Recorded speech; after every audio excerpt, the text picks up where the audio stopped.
Mesdames, Messieurs, bienvenue dans votre émission Les Grandes Lignes. Un plaisir de vous retrouver à nouveau pour ce numéro. Nous avons le plaisir de recevoir dans cette émission Monsieur Babacar Diagne. Il est le président du Conseil national de régulation de l'audiovisuel. Avec lui, nous allons échanger un petit peu sur les raisons de leur visite, de leur tournée, je vais dire, à Ziguinchor, comme dans les autres régions du Sénégal. Monsieur Diagne, merci d'avoir accepté notre invitation et bienvenue dans Les Grandes Lignes. C'est moi qui vous remercie, Da Silva. Je rappelle que vous êtes à Ziguinchor où vous avez donc tenu une journée de sensibilisation des professionnels des médias en perspective de la présidentielle de 2024. Justement, qu'est-ce qui a motivé cette tournée en perspective de la présidentielle? Bien sûr, dans le cadre de la sensibilisation dédiée aux professionnels des médias de la Casamance naturelle particulièrement. Oui, merci beaucoup, Da Silva. Tu l'as dit, en fait, cette tournée, c'est une tournée de sensibilisation. Pourquoi? Parce que nous allons vers une échéance électorale capitale avec des aspects exceptionnels, Oui. dont, par exemple, le fait que le président sortant ne se présente pas. Donc, les enjeux sont plus sensibles. Et c'est le lieu de remercier très vivement la Convention des jeunes reporters du Sénégal, qui nous a accompagnés partout et qui a participé au débat, Oui. et qui, encore une fois, a prouvé le rôle majeur qu'il joue dans notre paysage audiovisuel aujourd'hui. Cette tournée a été extrêmement positive. Nous avons échangé avec des correspondants dans toutes les régions du Sénégal, Oui. des centaines. J'ai dit à raison de 30 à 40 par étape. Quand on compte 7 ou 8 étapes, nous sommes donc à plus de 300 ou environ 300 journalistes avec lesquels nous avons échangé. Et il y avait des lacunes, il y avait des gaps à combler. Et je pense que cette tournée a permis de combler tous ces gaps, toutes ces lacunes. Et nous le faisons à un moment également où on a constaté beaucoup de violence par rapport à la presse. Nous avons dit, nous avons répété que la critique par rapport à la presse était normale, était nécessaire. Mais malheureusement, nous avons dépassé certaines limites.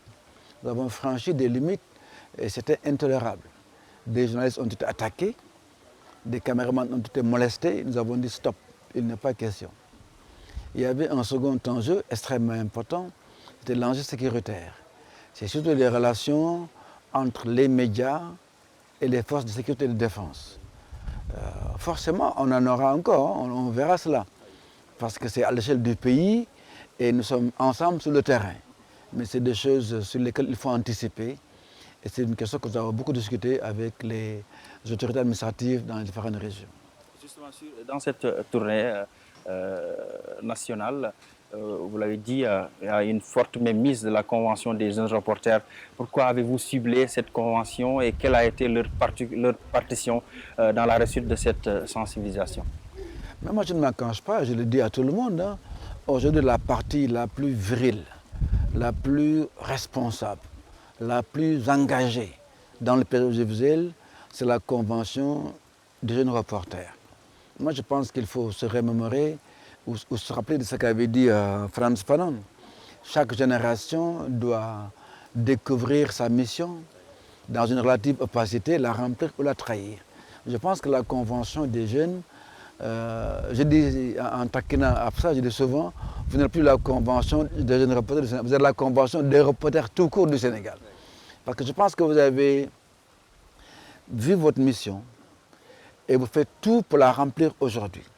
C'était des missions de formation, comme vous le dites souvent, formation continue, mais c'est une mission également de positionnement par rapport aux problèmes, aux enjeux auxquels nous faisons face aujourd'hui en tant que presse au Sénégal. Et franchement, c'était un plaisir. Ce n'est pas la première fois, je pense que c'est la deuxième ou la troisième fois que nous faisons cette tournée avec la Convention. J'ai pu mesurer leur degré d'engagement et surtout leur responsabilité. Ce que nous faisons n'est pas facile. Forcément, vous avez des projections qui peuvent parfois être des projections négatives. L'essentiel, c'est de savoir ce qu'on fait et pourquoi on le fait. Et c'est très important. Et un clin d'œil amical à nos confrères qui représente la Convention des jeunes reporters lors de ce séjour à Ziguinchor, c'est-à-dire Alassana Fall et Absa And Seneweb. Justement, nous allons revenir sur la couverture médiatique. Sans quand même oublier que Cheikh Hassana, quand même, au petit-déj, c'est un régal. On aurait pu un reportage sur lui, rien que par rapport au petit-déj. C'est intéressant. Justement, sur la couverture proprement dite, oui. Qu'est-ce qui est la particularité de la présidentielle de 2024? Sur quoi attendez-vous la presse de manière générale, Président? Écoutez, la couverture d'une campagne électorale, surtout présidentielle, est toujours sensible, est toujours délicate. Cette fois-ci, c'est vrai qu'elle est davantage, en raison de ce que j'ai dit, sur le chef de l'État qui sera organisateur mais ne participera pas. Mais enfin, nous avons connu, il ne faut pas se leurrer, des moments violents. Et c'est encore latent. Cela veut dire que notre responsabilité est encore engagée. Donc toutes les erreurs que nous avions faites depuis le passé, aujourd'hui prendront davantage d'ampleur. Je vais en citer 2 ou 3. Le premier écueil, c'est que nous avons trop souvent laissé les gens faire campagne le dimanche. Cette fois-ci, il ne sera pas question de laisser faire cela. Quand quelqu'un sait que la campagne est finie depuis vendredi, se mettre à faire campagne dimanche, à appeler au vote pour soi, en disant qu'on était les meilleurs, qu'on avait gagné, cette fois-ci, ce n'est pas bon, ça va mettre le feu aux poudres. Le deuxième écueil, c'est le fait que la campagne soit terminée depuis vendredi, continuer encore le samedi à relater de la campagne, à faire des revues de presse, à revenir sur des questions samedi et dimanche, de manière tapageuse, ce n'est pas normal. Le troisième écueil, et c'est le plus dangereux, ce sont les résultats. Nos centres de vote sont truffés, sont remplis de gens qui sont les états-majors des partis politiques. Alors faire preuve de négligence, être dans la facilité, aller voir ces gens-là pour avoir des chiffres, avoir des totaux, au lieu de les faire soi-même, c'est un danger parce que ces gens-là sont partisans. À défaut de ne pas aller à la Sénat ou d'appeler la Sénat, allez voir les Sénats, allez voir les résultats affichés. Faites vos totaux vous-même, prenez des spécialistes, etc. Hein? Il faut se méfier de certains chroniqueurs aussi. Surtout le jour de la proclamation des résultats. Certains chroniqueurs sont des partisans. Ils sont effectivement dans des partis politiques. Et vous avez un regard sur ce qui se dit ce jour-ci? Mais absolument. Nous avons un regard, nous faisons le monitoring.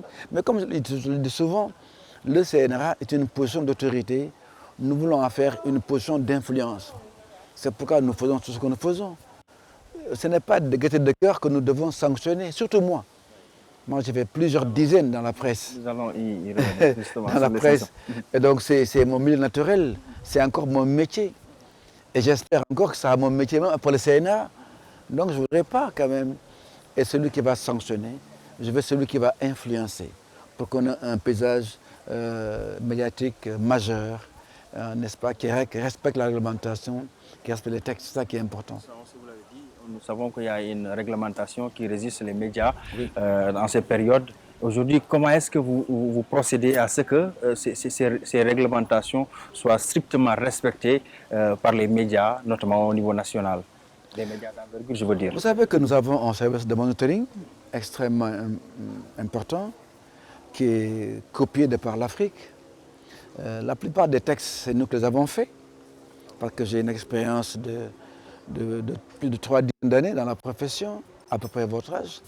J'ai eu des juristes extrêmement compétents, que sont dans le milieu depuis longtemps, mon directeur de cabinet qui est très connu, avec qui je voyage, que j'ai mis dans le comité des juristes africains et qui dirige ce comité. Donc nous sommes outillés, nous, par rapport à cela. Je voudrais d'ailleurs signaler que quand on considère au niveau du ministère des Finances les différentes institutions, leur travail est jugé au plan annuel. Le CNRA est l'une des rares institutions à avoir atteint ses objectifs à 100%. Nous avons une lettre du ministre des Finances disant que nous avons atteint ses objectifs à 100%. Tout à l'heure, je vais vous donner d'ailleurs la lettre aussi du chef de l'État qui a dit que nous avons fait notre travail au maximum. Donc cela veut dire que, très sincèrement, par rapport à notre travail, on a un engagement sans précédent. Donc le monitoring est fait. Nous avons en ce moment 4 agents qui viennent de Belgique. Ils ont été formés encore pour upgrader leurs compétences en monitoring. Nous avons 4 qui partent encore en Belgique et ça fera 8 au total. Donc nous avons toujours en tête d'augmenter la capacité des gens qui font le monitoring. Nous avons à peu près 38 télévisions que nous suivons tous les jours, certaines radios que nous suivons tous les jours. Il y a des alertes qui sont faites dans tout le pays. Et pendant la campagne électorale, nous avons des gens que nous avons aussi identifiés, que nous allons faire travailler dans le cadre de ces alertes-là dans les régions. Dans les régions, absolument. Dans les régions. Voilà, vous avez fini par faire le tour de ces régions. Ouais. Vous avez rencontré des professionnels des médias. Ils ont certainement émis des recommandations pour un bon déroulement du processus. Quelles sont ces recommandations si tel était le cas? Je voudrais d'abord revenir sur un point sur lequel d'ailleurs je vais m'entretenir avec les patrons de presse dans quelques semaines, parce qu'on a des réunions. Je voudrais qu'on regarde davantage et mieux la situation des reporters dans les régions, la situation de nos correspondants régionaux. Il faut qu'on les mette dans de meilleures conditions. Et ça, je le dirais aux patrons de presse, il n'est pas normal qu'on fasse faire un travail de presse, un travail où on doit être équilibré, impartial, où l'on doit dire la vérité à tout moment, à toute heure, et dans des conditions lamentables. Donc franchement, quand je vois des correspondants mal payés, parfois pas payés du tout, qui dépendent des différentes rencontres, qui dépendent des gens qui viennent en tournée, ce n'est pas normal. Là, il faut qu'on le dise et qu'on mette le doigt sur cette responsabilité des différents patrons de presse chez nous. Alors, par rapport aux correspondants, donc j'ai même mis un autre point en relief, c'est les changements constants. Parce que quand les gens travaillent dans des conditions difficiles, ils ont tendance à aller voir ailleurs. Ce qui fait que le travail que nous faisons chaque année dans les régions, parfois nous les reprenons. C'est un travail de Sisyphe, comme j'ai dit, il faut reprendre parce que les gens n'étaient pas là, ils viennent d'arriver. Des fois d'ailleurs, je l'avoue, ce sont des enseignants qui sont reconvertis, qui ne connaissent rien de la presse. Et ce n'est pas normal. Mais nous avons beaucoup appris d'eux par rapport au reste régional.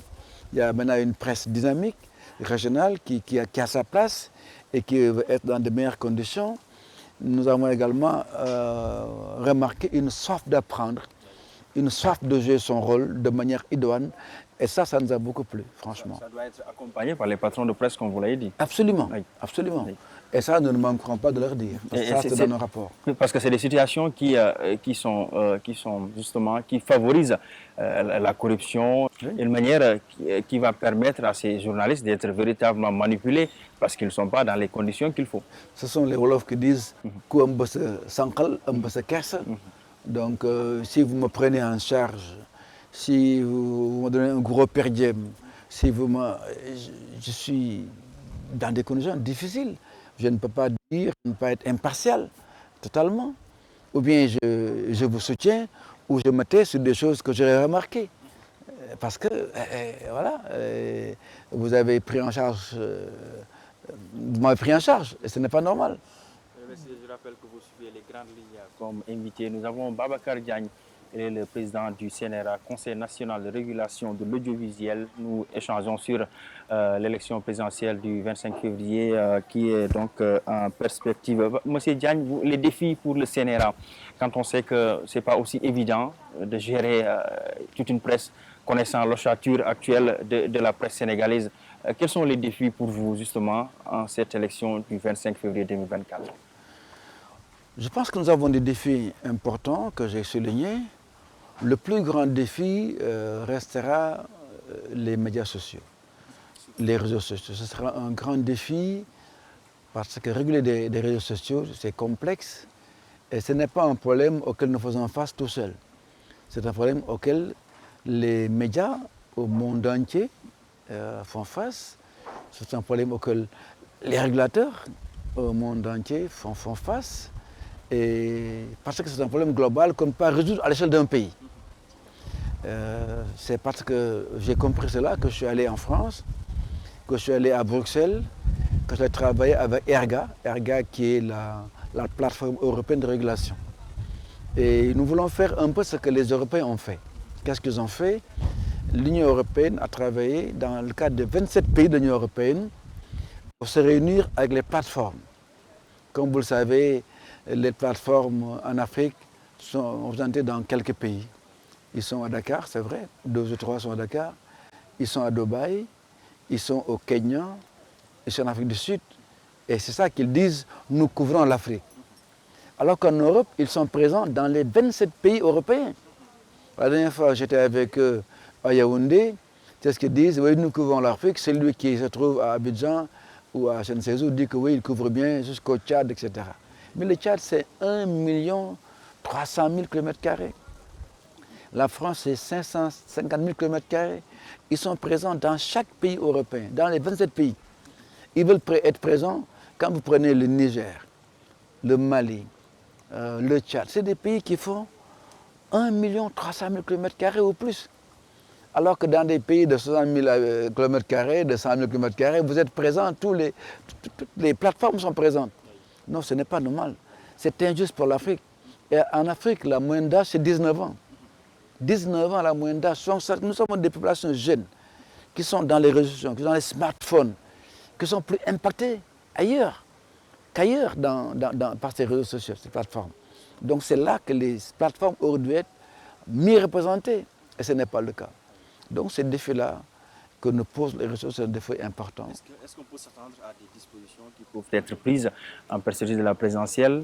Serait possible de prendre des mesures pour véritablement participer à la régularisation de ces médias sociaux quand on sait qu'aujourd'hui ils sont devenus des goulots d'étranglement pour plus d'un? Ce qui est bien, c'est que maintenant nous avons leur contact. Ce qui est bien, c'est que nous pouvons leur parler maintenant. Au niveau du CNRA, nous avons tous les contacts. Ce qui n'était pas possible. Ce qui n'était pas possible. Aujourd'hui, nous les parlons, nous leur parlons. D'ailleurs, c'est moi qui donne les contacts je vais donner à Nouakchott, je vais donner au Gabon, je vais donner au Congo. Donc c'est nous qui mettons un peu, organisons les gens en poule pour qu'on parle à ces réseaux sociaux. Ça peut être plus lent, ça peut être lent parce qu'il n'y a pas de présence dans le territoire national. Meta est présent, etc. Mais tout le monde n'est pas là. YouTube n'est pas là, etc. Ça peut être lent, mais au moins on les contacte. Il nous est possible de déposter quand un discours est haineux, c'est possible. Mais ça prendra du temps. Et on ne pourra résoudre le problème quand nous aurons fait comme les Européens, avec le Digital Services Act qu'ils ont signé, qui oblige non seulement les plateformes à réagir immédiatement dès qu'un discours a un contenu haineux, mais qui leur permet d'avoir aussi des dividendes, un peu une quote-part au plan financier. Je pense que si on avait cette quote-part, on aurait pu reverser à la production pour les grands groupes chez nous, et ça aiderait à avoir un meilleur paysage. Nous y travaillons et nous pensons qu'on peut être optimistes. Voilà. Justement, je rappelle que vous suivez les grandes lignes. Une chose que nous allons évoquer, c'est en perspective de cette présidentielle, nous pouvons dire que les radios communautaires, je rappelle qu'à Ziguinchor, nous avons 6 radios communautaires. Ces radios communautaires n'ont pas la possibilité de couvrir de manière pointue la campagne électorale. Qu'est-ce qui motive cette décision, Président? Oui, pour les radios communautaires, il y a d'abord un premier problème. Il faut vraiment ne pas se voiler la face. Très souvent, on appelle radio communautaire ce qu'elle ne l'est pas. Très fort, on m'a dit, oui, nous sommes une radio communautaire, bien c'est tel qui a financé notre radio. Notre radio appartient à monsieur tel, qui sont des hommes politiques très souvent. Vous ne pouvez pas appeler ça radio communautaire.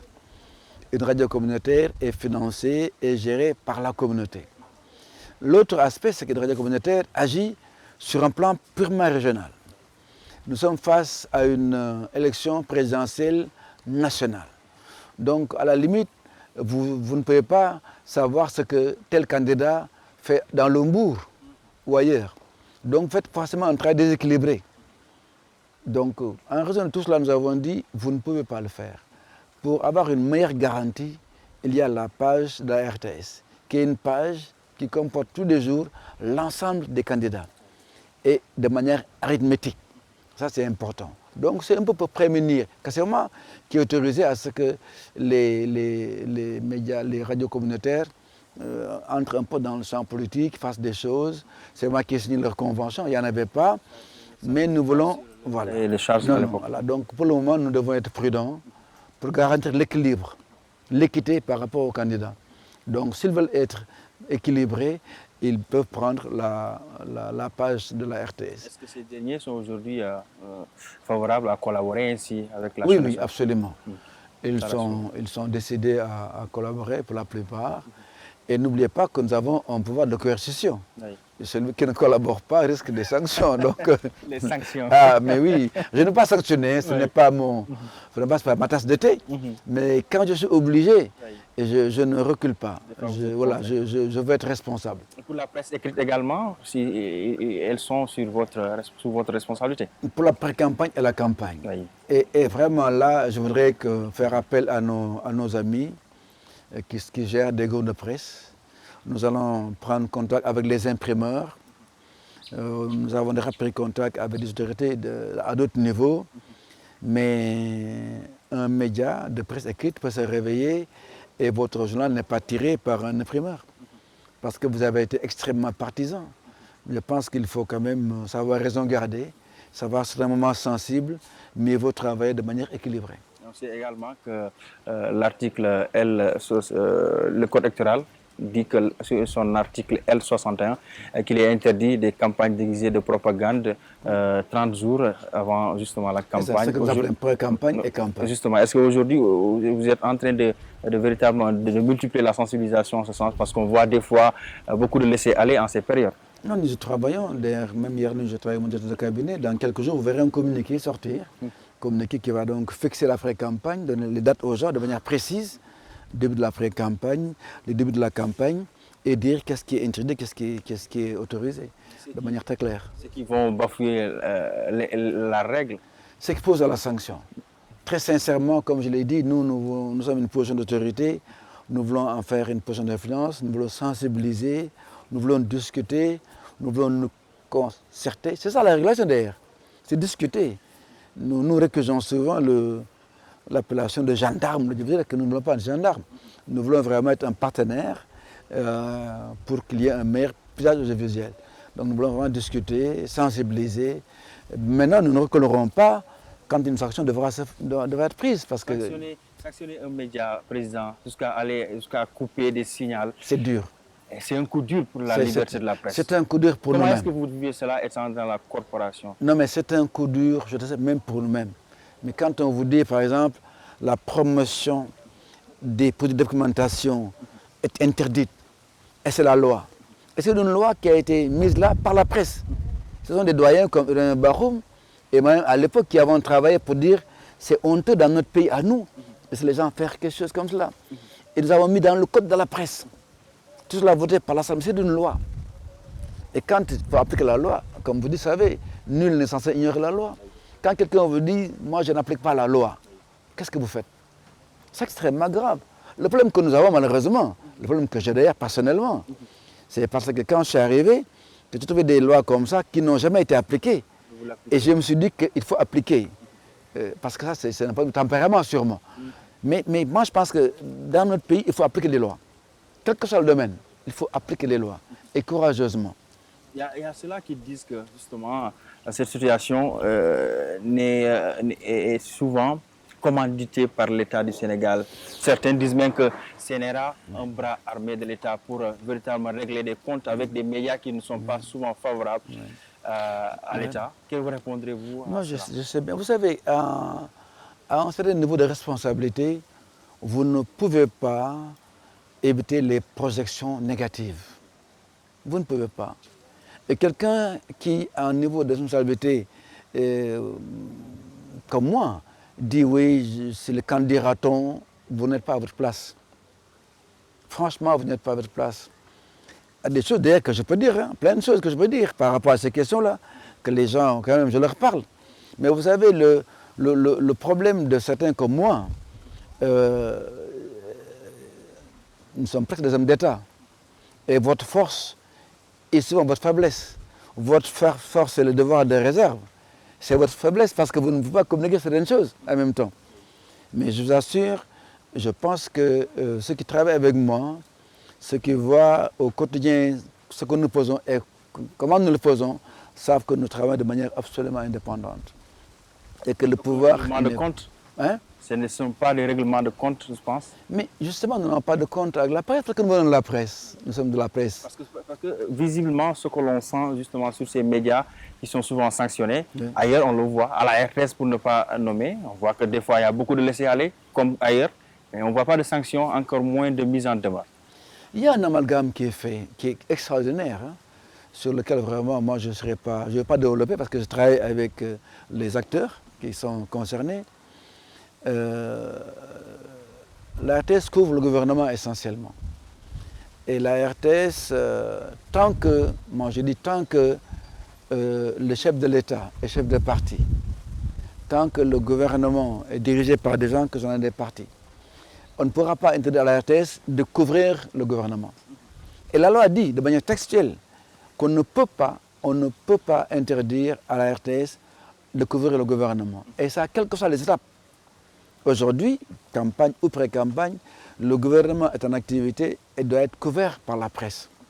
C'est une question difficile, mais c'est une question qui n'est pas réglée dans les textes. Encore une fois, nous sommes régulateurs. Nous ne sommes pas législateurs. Regardez cette affaire de charlatans dans les médias. Quand vous ouvrez Wolf, CNTV, tous les jours, vous avez des gens qui vendent des produits. C'est très grave. Moi, ça me choque.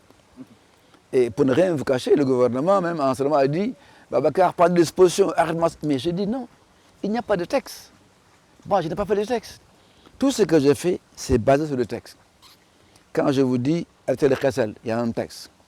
Quand je dis la violence impliquant les enfants qui meurent, qui se blessent, il y a un texte. Mais les charlatans, il n'y a pas de texte. Pourtant, il y en a au Bénin. La médecine traditionnelle, il y en a au Bénin. En ce sens pour... Mais le gouvernement y a travaillé, le texte est bloqué à l'Assemblée. Le texte est bloqué à l'Assemblée depuis des années. J'ai parlé de cela avec le ministre de la Santé, le chef de l'État lui-même.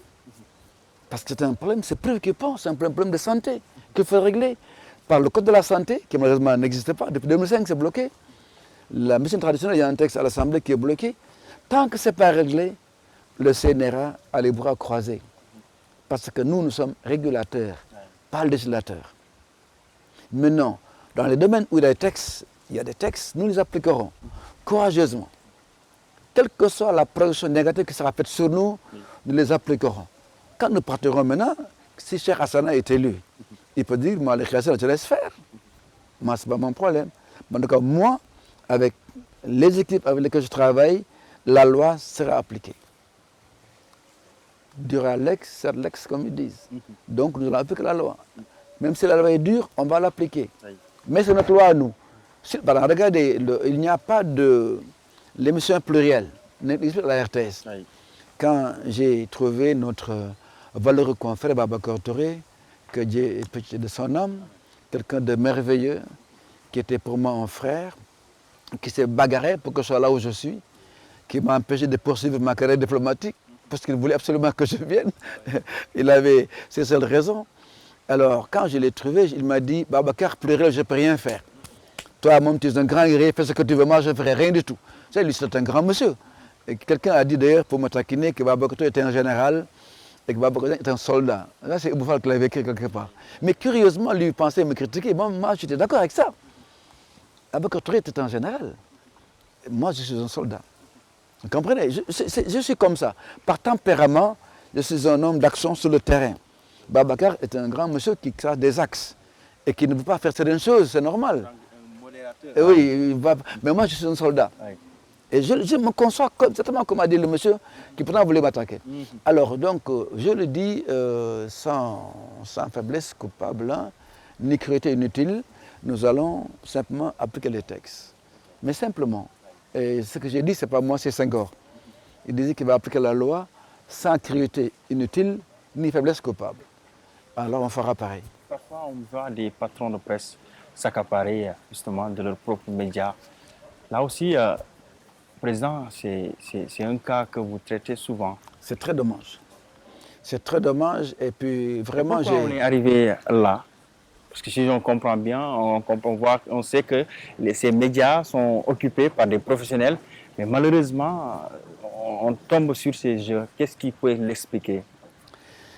Il y a d'abord une tentation naturelle. Je faisais lire je pense que c'est Cheikh Hassan Affal hier, à table on discutait, et je lui ai montré le bouquin de Bruno Mazur, La télé rend fou mais je me soigne. Je pense que certains d'entre nous sont tentés, dès qu'il y a une illusion de popularité, dès qu'il y a... On se dit, bon tiens, je plonge dans le jeu politique. C'est arrivé avec le groupe, je ne citerai pas, avec des groupes. Mais dès que vous rentrez dans la politique, ça devient compliqué quand vous êtes patron de presse. Et effectivement, nous avons récemment eu à faire une remarque. Mais alors là, encore une fois, il y a plusieurs étapes. Nous avons fait une observation. Il y a l'observation, il y a l'avertissement, il y a la mise en demeure avant la sanction. Nous avons fait une observation qui était une observation nationale. Tous les Sénégalais voyaient faire dans le groupe de Bougane. Quand on va jusqu'à donner des numéros, des chiffres et des téléphones de gens pour des parrainages, ce n'est plus possible. Et nous, notre charte nous l'a dit. La charte des journalistes, la charte de Munich, date de 71, comme me rappelle souvent Ibrahim Baron. 71 vous dit qu'il ne peut pas y avoir de coïncidence entre la ligne éditoriale et les intérêts des propriétaires. Et là, il y avait collusion. Je ne parle pas de collusion, mais collusion entre la ligne éditoriale et les intérêts des propriétaires de manière flagrante et violente même. Nous avons dit non. Mais qu'est-ce qui s'est passé? Dès que nous disons non, le lendemain, à la une, le CNRA va permettre CNTV. Il n'était aucunement dans nos intentions de faire casse. Mais nous voulons faire de l'influence. C'est notre vraiment credo, faire de l'influence. Quel est le champ de communication entre vous et ces médias aujourd'hui? Est-ce que la communication est fluide? Nous discutons. Oui. Vous savez, moi, je suis comme je suis. Oui. J'ai un tempérament particulier, je suis un communicateur. J'appelle. J'appelle Cheikh Niass, on se parle tout le temps, il m'appelle tonton. J'appelle Bougane, il vient à mon bureau. Même quand il y a cette affaire de Khassel, Babacar l'a appelé, il a sommé de venir. Il lui a dit Babacar a raison. Moi, je n'avais pas fait. C'est vrai, je n'ai pas fait, je n'ai rien fait. Mais lui, attention, il va faire. Hein. Viens le voir. Il est venu, on s'est assis. Et je sors le texte de loi. Tout le monde savait que j'avais raison. Tu comprends? J'avais raison. Il y a un pas qui n'était pas franchi. Ce pas-là, c'est de ne pas appliquer les textes. De faire du maslaha à tout moment. Moi, j'ai dit non, il faut arrêter le maslaha. C'est un mot arabe, hein, ce n'est pas un mot sénégalais. Oui. C'est le maslaha, il faut l'arrêter, il faut appliquer les textes. Oui. Et c'est ce que je fais. Maintenant, je pense que le groupe va se ressaisir, ils font un travail, et ils vont faire un travail équilibré, et il ne se passera rien si c'est le cas. Tous les jours, j'entends des choses abominables dans les écrans, dans les plateaux, hein, mais on ne fait rien. Parce que, bon, il faut discuter. Il faut vraiment discuter. Et vraiment, quand c'est criard, quand c'est violent, quand c'est inadmissible, appliquer la loi pour avancer, parce que c'est ça qui est important. Peut-être les Sénégalais n'arrivent pas à comprendre que ça arrive justement que sur des médias, entre guillemets, qu'on considère ne pas être favorables à l'État. Est-ce que aussi vous appliquez vos textes sur la chaîne nationale? Très sincèrement, oui. Moi je ne pense pas que le groupe de Youssou N'Dour, même si Youssou N'Dour est ministre conseiller, je ne sais pas, il ne l'est plus d'ailleurs. Quand je regarde les émissions, quand je regarde Carlo, quand je regarde les plateaux, quand j'écoute les Daouda Mim, quand j'écoute Alassane Cissé, Abdoulaye Cissé, je n'ai pas l'impression que ces gens-là sont partisans. Vous avez l'impression, vous? Pas du tout. Mais quand je regarde 2STV, je suivais Diaby, il n'est plus là, j'ai regardé. Vous avez l'impression qu'ils sont partisans? Je ne pense pas qu'ils sont partisans. Je pense que, très sincèrement, il y a quand même des projections négatives qui sont faites sur ces gens-là. Ils ne sont pas partisans. Non, il ne faut pas quand même qu'on dise ce qu'on veut dire parce que ça vous arrange. Non. Il y a par contre vraiment sur Walf, sur CNTV, des personnes qu'on appelle chroniqueurs et qui sont franchement quelque part. On sent qu'ils sont quelque part. On sent qu'ils sont partisans et de manière violente parfois. Des fois, on a l'impression qu'ils sont leaders politiques eux-mêmes. Est-ce que ce n'est pas aussi ce phénomène de chroniqueurs, cela qu'on appelle chroniqueurs, et malheureusement qui nous maîtrisent même pas le terme chronique, qui sont appelés chroniqueurs dans les médias. Est-ce que aussi ce n'est pas le moment de rectifier cela? Ils n'en sont pas. je disais encore une fois à Ibrahim Bakhoum que ces gens-là, je pense qu'il faut un rappel à l'ordre. Il faut qu'on dise qu'est-ce qui est chroniqueur et qu'est-ce qui ne l'est pas. Des gens qui ont d'autres métiers, à la faveur d'un contexte particulier, ils ont des copains, ils arrivent et ils sont chroniqueurs. Ce n'est pas sérieux. Il y a même des charlatans qui sont chroniqueurs aujourd'hui. Là, vous vendez de la poudre pour Mataktegne et le lendemain, vous êtes chroniqueur. C'est quand même extraordinaire. Hein? Et c'est nous qui acceptons cela. Hein? Et je pense que la relation par le père, mon jeune frère Mamadou Thior, devrait faire quelque chose. Oui, il devrait faire quelque chose. Et le pauvre, il se débrouille comme un beau diable. Hein? Bah, il est très courageux, il prend des mesures, la carte de presse va aider, parce qu'il a manqué au curé un pouvoir de coercition, ça il faut le dire. Il a manqué ce pouvoir. Maintenant, avec la carte de presse, peut-être que là, on aura quand même un début de pouvoir de coercition. Le discours des politiques, des leaders politiques sur les médias, cela aussi ne participe pas à désorienter la vision des Sénégalais justement sur les médias. J'ai dit il y a un media bashing à la sénégalaise. Et moi, je l'ai vécu aux États-Unis, parce que j'étais là-bas quand même pendant plusieurs années comme ambassadeur. Et Trump le faisait tout le temps, parce que lui, il a pensé tout de suite que les médias, ce qu'on appelle là-bas les mainstream media, étaient contre lui. Et le media bashing a eu des conséquences extrêmement graves après. Donc ce que j'ai vu avec les hommes politiques qui font ce même media bashing aura des conséquences. Ce que les élèves appellent une guerretal. Dynam guerretal lui metti, attention. C'est nous qui aurons laissé faire et ce n'est pas bon. Donc aujourd'hui, il y a eu un début. Hein. On a vu d'une voiture brûlée, je pense. On a vu un groupe attaqué. On a vu des journalistes même attaqués sur le terrain. Oui. C'est pourquoi il fallait y mettre un terme. C'est pourquoi j'ai pris exprès cette étape de Ziguinchor pour mettre le point et dénoncer cette media bashing qui commence. Et qui on va vers une échéance capitale. Si on ne dit pas cela, on aura des conséquences plus graves. Et ce n'est pas bien, ce n'est pas souhaitable. Nous ne sommes pas loin de la fin de cette émission. Mesdames et messieurs, les grandes lignes. Babacar Diagne, président du conseil de régulation de l'audiovisuel. Monsieur Diagne, Excellence, votre dernier mot pour ce numéro des grandes lignes tenu ici à Ziguinchor. Vous remercier et remercier la Convention des jeunes reporters qui nous accompagnent pendant cette tournée. Et dire que nous sommes dans un tournant, un moment crucial où il faut parler de responsabilité. Je pense qu'il est temps pour la Convention des jeunes reporters, avec cette position qu'ils ont acquise, à force de travailler, à force d'être même des démocrates, parce que vous avez vu, vous avez changé chaque fois. C'est très bien. Les renouvellements. Les renouvellements ont été faits. Vous savez, quand les textes sont respectés, quand il y a ce qu'on appelle transparency, on est plus ferme, on est mieux assis. Aujourd'hui, vous êtes mieux assis que les autres. Aujourd'hui, vos leaders parlent et ils sont écoutés parce qu'ils ont été là de manière régulière, ils ont été élus. Quand vous avez dépassé votre temps, quand vous avez des choses qu'on vous reproche, vous ne pouvez plus être audible et c'est dommage. Bon, alors donc profitez de cette position. Le Corée doit faire pareil. À tous les niveaux, on doit vraiment être audible, prendre nos responsabilités parce qu'il y a des dangers qui vont arriver par votre travail que nous faisons actuellement. Attention, si nous ne faisons rien, le travail que nous allons faire pendant cette campagne électorale va générer des violences inouïes. Donc il nous faut prendre nos responsabilités. C'est très important. Merci mesdames, messieurs, c'en est tout pour ce numéro avec Babacar Diagne. Merci à Lansana Sadio, merci à Cheikh Badji, c'est eux qui ont assuré le cadrage, mais également un clin d'œil amical à nos confrères de la Convention des jeunes reporters, à Sanafal et Absa Anne. Merci à vous, merci chers téléspectateurs du groupe Média du Sud, internautes du groupe Média du Sud, mais également les auditeurs de la fréquence modulée, la 89.3. Ansoumana Da Silva à la présentation, très prochainement pour un autre numéro de votre émission, Les Grandes Lignes.